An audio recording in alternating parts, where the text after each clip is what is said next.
All right, okay? I'm going to be focused now. Just don't look at it. Don't look at the circle of death. How can you not look at the circle of death? It's like zooming my face in. Okay.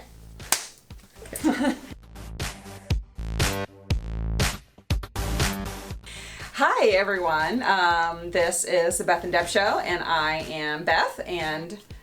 I'm Deb, here behind the camera today. Deb's behind the camera today. She's having a moment where she doesn't want to be on camera. It's a bad hair day. And we're here today with our friend and colleague, Dr. Eevett Loshek, and we are going to continue in our series about what you're reading, because Dr. Loshek has been reading some cool things, and you're telling us about this book, and so...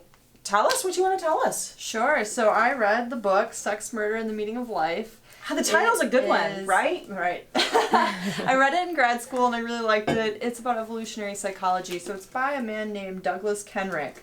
And he was my advisor's in grad school's basically advisor, and therefore she pushed a lot of his stuff onto me. But I'm happy she did. That's not a bad thing. Yeah. Yeah. And so what I like about it is that it talks about evolutionary psychology in a very conversational way. So he goes over his background. He says, this thing happened to me, therefore I began studying this topic in evolutionary psychology, and here's some of the research I did. So it's kind of neat. Yeah. That's great. I love any kind of book that takes, evolutionary psychology, like feels very like, what does that even mean? And when it takes it to something that's like... Totally relatable. Yeah, this applies in our everyday life. Mm-hmm. Yeah. What's one takeaway that you love to talk through with this? Oh, yes. So there's a couple of things I really, really love about this book, but the one that always stood out to me the most is there's a chapter called Why Playboy is Bad for Your Mental Mechanisms. And so what I like about it, yes, Playboy.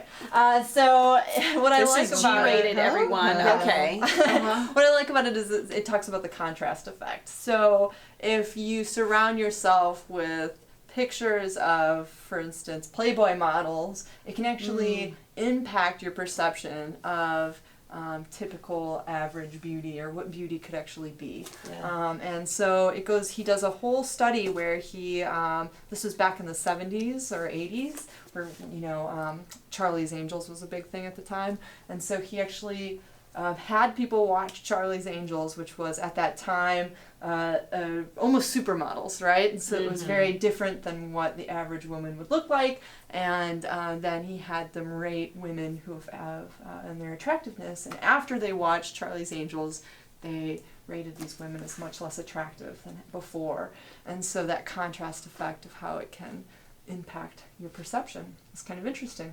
Yeah. So I talk about that with the girls at the local high school about that very study, because to talk to them about beauty standards and how they're changing and how they're subjective and all those kinds of things. So I love that. Yeah, and how much psychology plays into our everyday world without us even realizing. Right. You know, the images we're flooded with all the time and how it plays out. Right.